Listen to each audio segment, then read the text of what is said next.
Welcome friends, summer defence education 11 में आपका स्वागत है। दोस्तों, आज अपन जिस टॉपिक की बात करेंगे वो आपके दैनिक जीवन में हर पल जुड़ा हुआ है, हर मोमेंट पे जुड़ा हुआ है। यानी कि हर नेक्स्ट मोमेंट फिर ये होता है। यानी जैसे समय की गति, अगला समय समय भी गति ही तो करता है।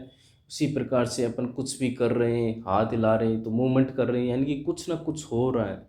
जो भी कुछ हो रहा है उसमें मूवमेंट हो रहा है, यानी कि गति हो रही है, मोशन हो रहा है। यानी कि उसी चीज़ के बारे में आज अपन थोड़ा सा डिटेल से स्टार्ट करेंगे। और उस इस टॉपिक के अंदर अपन मैन जो कि विभिन्न प्रकार की गति हैं कौन कौन सी होती हैं उनके बारे में देखेंगे। फिर उसके बाद में गति के नियम, गति के समीकरण और कुछ इंपॉर्टेंट टर्म्स, इसके अलावा इंपॉर्टेंट फार्मूले जो कि गति से रिलेटेड हैं, और साथ में प्रक्षेप्य गति भी देखेंगे। तो ये सारा मैटर जो कि इम्पोर्टेंट रहने वाला एग्ज़ाम के पॉइंट ऑफ व्यू से, वो सब इस इकाई में, इस यूनिट में गति की सब चीज़ें कवर करेंगे, ताकि अपन एग्ज़ाम में जो भी क्वेश्चन बनते हैं गति से रिलेटेड वो इजीली कर पाएँ। ठीक है दोस्तों, तो शुरू करते हैं आज का ये टॉपिक अपना, मोशन, गति।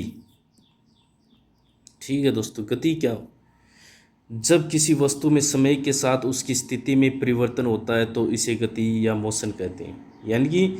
यानी कि कुछ ना कुछ मूवमेंट होगा। गति होगी तो मतलब कुछ ना कुछ हलचल होगी उस वस्तु में, उस पदार्थ में, उस पदार्थ के परमाणु में कुछ ना कुछ मूवमेंट जरूर होगा, तभी क्या होगी, गति पॉसिबल है। जब तक कि उसमें कुछ परिवर्तन ही नहीं होगा समय के साथ, तो उसमें किसी भी प्रकार की गति नहीं है। जैसे मतलब कोई वस्तु रख दी है तो वो वहीं की वहीं पड़ी हुई है, 3 घंटे बाद भी वहीं है, उसमें कुछ भी परिवर्तन नहीं हुआ, तो उसमें कोई गति नहीं है। गति कब होगी, जब उसमें परिवर्तन होगा, वो अपनी स्थिति से परिवर्तन करेगी या कोई हलचल करेगी, कोई मूवमेंट करेगी, तब वो गति मानी जाएगी। ठीक है दोस्तों, गति निर्देश तंत्र के आधार पर 3 प्रकार की होती है। जैसे निर्देश तंत्र होते हैं, जैसे एक्स, वाई, जेड। ठीक है दोस्तों, एक विमी, द्विविमी, त्रिविमी, ये क्या है, गति के प्रकार है। जैसे एक विमी गति, द्विविमी गति, त्रिविमी गति। ठीक है दोस्तों, ये किसके आधार पे है, निर्देश तंत्रों के आधार पे। सबसे पहले देखेंगे एक विमीय गति। वह गति जिसमें निर्देश तंत्र का केवल एक निर्देशांक परिवर्तित होता है, अर्थात सरल रेखा के अनुदिश होने वाली गति एक विमीय गति कहलाती है। जब भी कोई गति सरल रेखा के अनुदिश होगी, सीधी रेखा में कोई भी गति होगी, ठीक है, चाहे वो जेड एक्स के अनुदिश हो, चाहे वो एक्स एक्स के अनुदिश हो, चाहे वाई एक्स के अनुदिश हो, किसी भी एक्स के अनुदिश गति हो, तो वो गति क्या कहलाएगी, एक विमीय गति कहलाएगी। ठीक है दोस्तों, एक विमीय गति कहलाएगी। जैसे सीधी पटरी पर रेल की गति, या फिर कोई भी सड़क है जो कि एकदम सीधी, उस पर गति, या फिर कोई भी सीधी रेखा में किसी भी प्रकार की कोई गति हो, चाहिए जो रनवे पे एरोप्लेन की गति हो, चाहिए एकदम सीधा रनवे है तो उस पर एरोप्लेन की गति हो रही है डायरेक्ट। ठीक है दोस्तों, तो वो भी क्या आएगी, एक विमीय गति आएगी, जब तक कि उसमें केवल एक ही सरल रेखा की अनुदिश गति होगी, तब वो एक विमीय ही गति कहलाएगी। ठीक है दोस्तों, वेरी सिंपल है, कुछ ज़्यादा लोड लेना नहीं है, बस टर्म्स को समझना है और देखना है और उसको अपने दैनिक जीवन के एग्जाम्पलों से जोड़ना है, बस फिर माइंड में फिट है। बाकी आप जितना इसको कॉम्प्लेक्स करते जाओगे, चीज़ों को ज़्यादा गहराई में सोचने की सोचोगे तो वो चीज़ें ज़्यादा कॉम्प्लेक्स हो जाएंगी, इसलिए अपन को सिंपल वे में देखना है। ठीक है दोस्तों, द्विविमीय गति, 2 डायमेंशनल मोशन। ठीक है दोस्तों, इसमें क्या होता है कि वह गति जिसमें निर्देश तंत्र के 2 निर्देशांक परिवर्तित होते हैं, यानी कि एक तल में होने वाली गति, यानी कि चाहे वो एक्स वाई में हो, चाहे वाई जेड में हो, चाहे जेड एक्स में, यानी कि कम से कम 2 विमाएँ चेंज हो रही है, यानी कि कम से कम 2 डायरेक्शन में परिवर्तन हो रहा है, वो क्या कहलाएगी, द्विविमीय गति कहलाएगी। जैसे एक तल में चिंटी की गति, अब चिंटी है वो सीधी रेखा में तो गति नहीं कर रही, इधर से उधर, इधर से उधर, इधर से उधर। ठीक है, तो इसमें क्या है, सरल रेखा में गति नहीं कर रही है, इधर गई फिर इधर गई फिर उधर गई, ये मूवमेंट कर रही है, तो ये एक तल में गति कर रही है, चाहे वो एक्स वाई हो, चाहे वाई जेड हो, चाहे जेड एक्स हो। तो वो किस प्रकार की गति कहलाएगी? द्विविमीय गति कहलाएगी। ये जो वर्ताकार पथ पर साइकिल सवार की गति, जब वर्ताकार पथ में साइकिल सवार पे गति करेगा तो ये तो है नहीं कि वो एक दिशा में गति कर रहा है। वर्ताकार पथ का मतलब होगा कि उसमें 2 डायमेंशन आएगा, 2 डायमेंशन आएगा। जैसे वृत्त क्या होता है, वृत्त ही वैसे भी द्विविमीय होता है। तो उसी प्रकार वर्ताकार पथ में जब गति करेगा तो उसकी 2 विमाएं परिवर्तित होंगी, चाहे 2 डायरेक्शन कम से कम उसमें परिवर्तन होगा, 2 निर्देशांकों में परिवर्तन होगा। तो इसलिए ये द्विविमीय गति होती है। कौन सी? वर्ताकार पथ पर साइकिल सवार की गति। ये एग्जाम्पल ध्यान में रखना है, हो सकता है आ जाए कि द्विविमीय गति का उदाहरण बताएं तो ये अपन देख सकते हैं। तो ये क्वेश्चन इनसे ऐसे ही बनेंगे कि इनके एग्जाम्पल पूछ सकते हैं, बाकी इनसे और क्या क्वेश्चन बन सकते हैं, क्योंकि इनमें कोई एक सरल रेखा के बंदिश होने वाली गति कौन सी होती है, एक विमीय गति होती है, ये बन सकता है। छोटे क्वेश्चन ही बनेंगे, इजी क्वेश्चन बनेंगे। बस उस चीज़ को आपको दैनिक जीवन से अगर अच्छे से ऑब्जर्वेशन किया है, उसको अपने दैनिक जीवन से रिलेट किया तो आप इजीली क्वेश्चन तक के आंसर तक पहुंच जाओगे। 3 डायमेंशनल मोशन यानी कि त्रिविमीय गति वह गति जिसमें निर्देश तंत्र के तीनों निर्देशांक परिवर्तित होते हैं, यानी कि एक्स वाई जेड तीनों परिवर्तित होती हैं। अर्थात मुक्त आकाश में गति, जब आसमान में गति होगी तो तीनों एक्स में परिवर्तन होगा, तीनों विमाएं चेंज होगी, इसलिए ये त्रिविमीय गति होती है। जैसे आकाश में पक्षियों की गति, अब आकाश में पक्षी गति करते हैं, एक तो ऊपर गया हाइट भी हो गई, इसके अलावा वो विभिन्न प्रकार की डायरेक्शन में उड़ रहा है तो वो भी ऊपर 2 विमा हो गई, एक नीचे वाली तीनों विमाएं भी, यानी कि तीनों निर्देशांकों में परिवर्तन हो रहा है, तो इसलिए ये त्रिविमीय गति है। इसी प्रकार पतंग उड़ाते हैं तो पतंग की गति भी किस में आएगी? त्रिविमीय गति में आएगी। तो ये उदाहरण बहुत इंपॉर्टेंट हो जाते हैं इस प्रकार से। ठीक है दोस्तों, अब जो अपनी मुख्य रूप से विभिन्न प्रकार की गति है, उनके बारे में देखें। अब ये कई प्रकार की हो सकती हैं, मैंने मैक्सिमम इंक्लूड कर लिए हैं, बाकी और भी हो सकती हैं, लेकिन जो मेन है उनको टर्म्स को अपन देख लेंगे। मेन विभिन्न प्रकार की गति है। जैसे 1 नंबर पर बात करेंगे अपन स्थानांतरण गति, ट्रांसलेशनल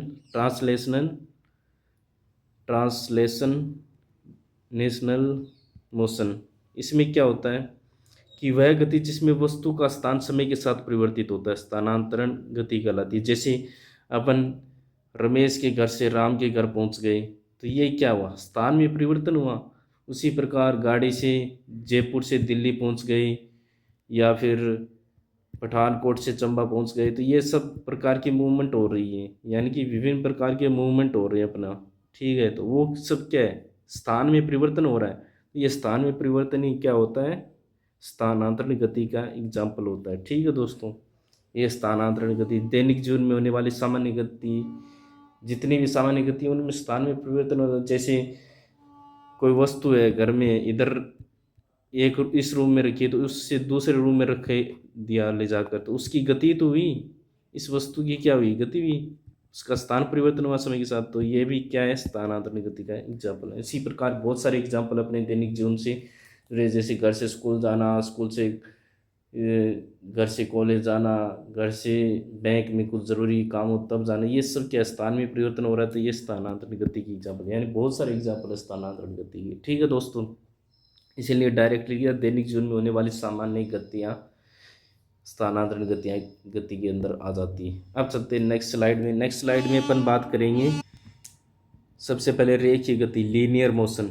ये क्या होता है? जब कोई वस्तु एक सीधी रेखा में गति करती है, यानी कि एक विमीय जो गति है उसी की बात हो रही है। जब कोई वस्तु एक सीधी रेखा में गति करती है तो रेखीय गति कहलाती है, लीनियर मोशन कहलाता है। ठीक है दोस्तों, चाहिए इसी प्रकार किसी भी प्रकार एकदम सीधी दिशा में जा रही है तो ये किस प्रकार की गति कहलाएगी? जैसे रॉकेट छोड़ रहे हैं, लॉन्चर होते हैं, उपग्रह छोड़ते हैं, तो वो एक सीधी रेखा में जाता है तो वो भी क्या होगा? अगर सीधी रेखा में गति करता है तो वो क्या कहलाएगी? रेखीय गति कहलाएगी। कोई भी वस्तु जब एक सीधी रेखा में गति करती है तो उसको लीनियर मोशन, रेखीय गति कहती है। जैसे सीधी सड़क पर दौड़ती हुई कार एग्जाम्पल ले सकते हैं। बाकी और भी जितने भी अपन एक विमीय गति के एग्जाम्पल है वो रेखीय गति में भी आएंगे। ठीक है दोस्तों, सिंपल से हैं। अब वर्तीय गति, सर्कुलर मोशन, जैसे नाम में, इनमें क्या है? नाम में ही आंसर छुपा है, नाम में आपको परिभाषित कर सकते हैं इजीली, नाम से ही परिभाषित हो जाएंगी ये गति। जब कोई वस्तु किसी निश्चित बिंदु के चारों ओर एक वर्ताकार पथ में गति करे या घूमे, जब कोई तो एक निश्चित बिंदु से, जैसे अपन हाथ में कोई डोरी ले ली, डोरी में एक सिरे पर कुछ छोटा हल्का पत्थर बांध कर उसको घुमाना शुरू कर दिया, तो वो किस प्रकार सा मूवमेंट हुआ, वर्ताकारी मूवमेंट हुआ उस पत्थर का। तो वो भी क्या है, एक वर्ताकार गति है। सूर्य के चारों पृथ्वी की परिक्रमा, घड़ी की सुइयों की गति, घड़ी में जो सुइयाँ होती है सेकंड वाली घंटे वाली, तो वो सब क्या है, मूवमेंट ही तो कर रही है। मिनट वाली, तो वो सब क्या कर रही है, सर्कुलर घूम ही तो रही है। तो वो क्या है, वर्ताकार गति कहलाती है, वर्तीय गति कहलाती है। ठीक है दोस्तों, बहुत ही सिंपल है। जो भी वर्ताकार पथ में गति कर रहा है, जैसे 400 मीटर के ट्रैक पर एक धावक दौड़ रहा है, तो वो भी क्या है, एक वर्ताकार गति है। ठीक है दोस्तों, बहुत सारी एग्जाम्पल है, तो वो एग्जाम्पल छांटना, इस प्रकार का क्वेश्चन एक तरफ उदाहरण एक तरफ विभिन्न प्रकार की गति, तो मैच कीजिए कि उदाहरणों को उनकी गति से मिलान कीजिए, इस प्रकार का क्वेश्चन बना सकता है। अब बात करेंगे 4 नंबर पर, घूर्णन गति, रोटेशनल मोशन। ये क्या होता है, जब कोई वस्तु अपनी दूरियां एक्स के चारों ओर घूमती है तो वो क्या है, घूर्णन गति है। जैसे कोई वस्तु ये अपनी एक्स पर ऐसे घूम रही है, यानी कि एक अपनी एक्स है उसी पर घूमना, ठीक है, घूर्णन गति। जैसे बचपन में अपन क्या करते थे, लट्टू, लट्टू का नाचना, वो लट्टू था उसको घुमाते थे, तो वो क्या करता था, इधर ऐसे ऐसे ही तो घूमता था, वो अपनी एक्स पर घूमता हुआ इधर उधर मूवमेंट कर रहा है, वो तो अलग बात होगी। लेकिन जो अपनी एक्स पर घूम रहा है उसी को भी क्या कहते हैं, घूर्णन गति कहते हैं। जैसे पृथ्वी का अपनी एक्स पर घूर्णन, जब पृथ्वी अपनी एक्स पर घूमती है तो कम से कम कितना टाइम लेती है, 24 ओवर लेती है, तो वो भी क्या एक प्रकार का घूर्णन गति है। जितने भी गति जिसमें वस्तु अपनी खुद घूम रही हो, जब वस्तु खुद घूमती हुई मूवमेंट कर रही हो, तो वो क्या कहलाएगी, घूर्णन गति कहलाएगी। ठीक है दोस्तों, ये ध्यान में रखना है, जब वस्तु घूमती हुई मूवमेंट करे तब वो क्या कहलाएगी, घूर्णन गति।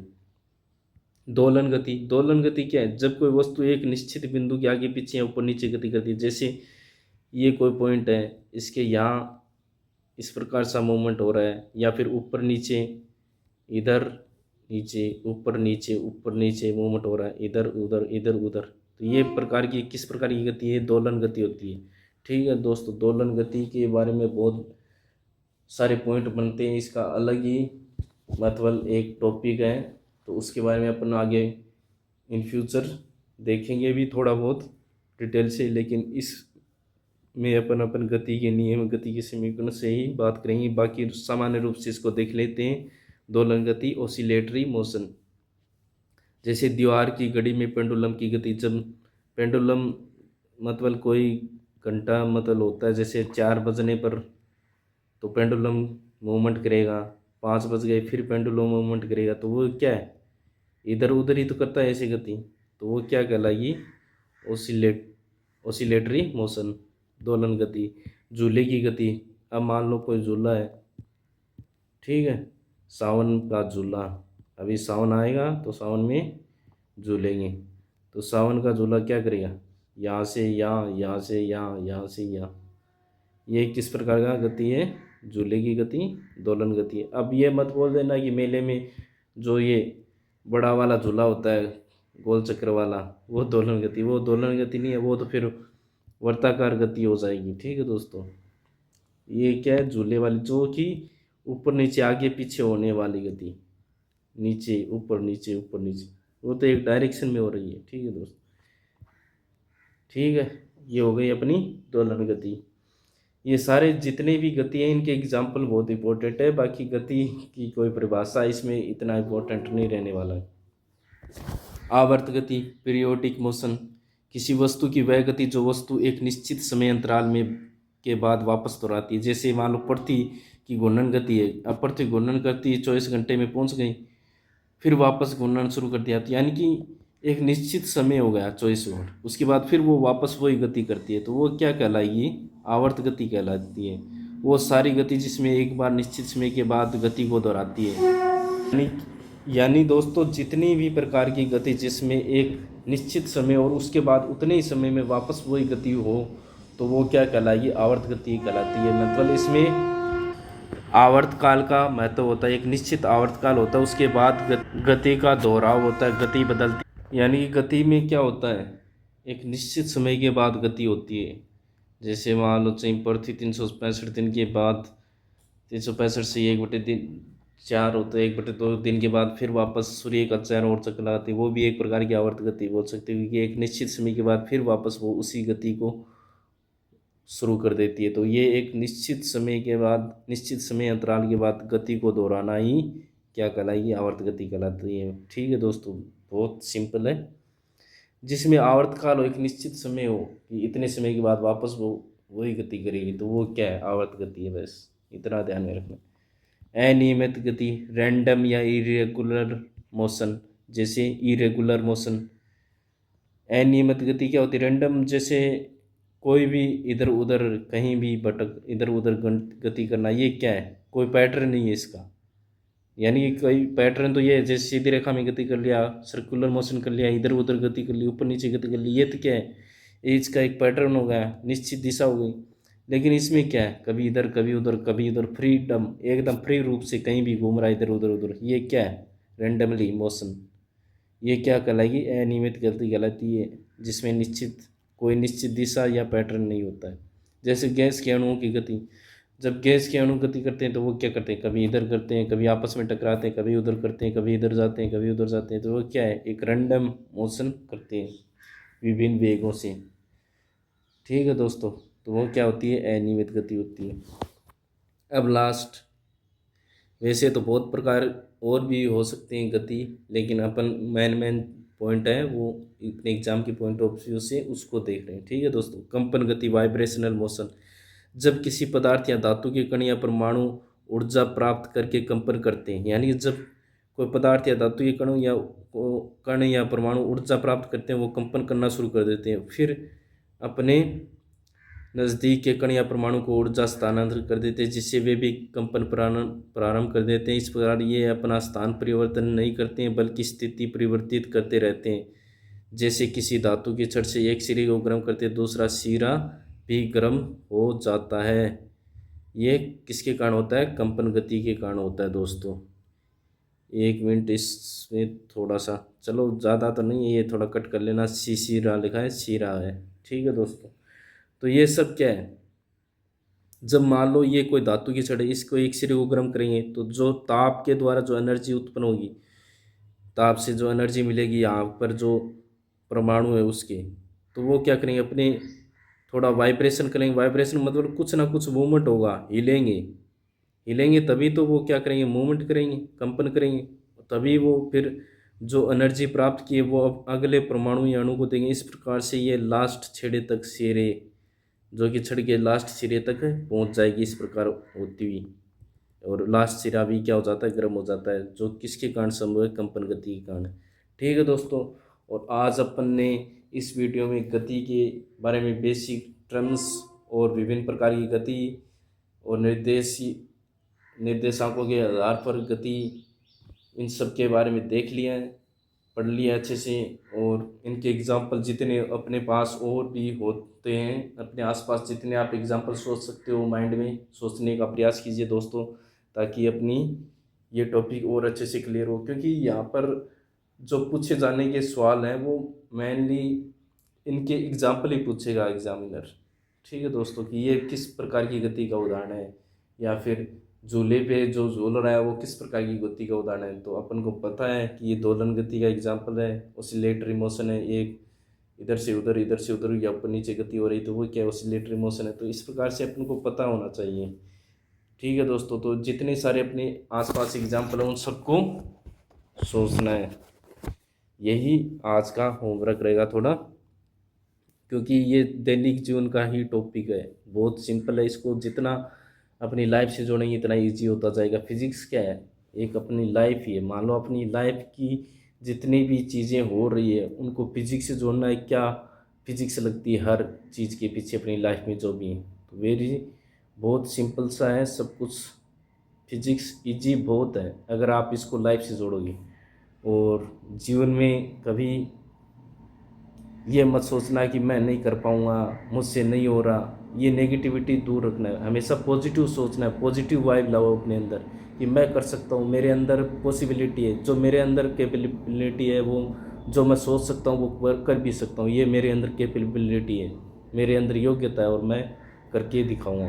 तो ये चीज़ एक अंदर पॉजिटिविटी रहेगी तभी अपन अच्छा परफॉर्म कर पाएंगे। चाहे एग्ज़ाम की बात हो, चाहे लाइफ के किसी भी गोल ड्रीम्स, किसी भी चीज़ की बात की जाए, तो अब अंदर पॉजिटिविटी होगी तभी अपन को रिजल्ट भी पॉजिटिव मिलेंगे। ठीक है दोस्तों, तो मिलते हैं फिर नेक्स्ट वीडियो में, तब तक के लिए नमस्कार, जय हिंद, जय भारत दोस्तों।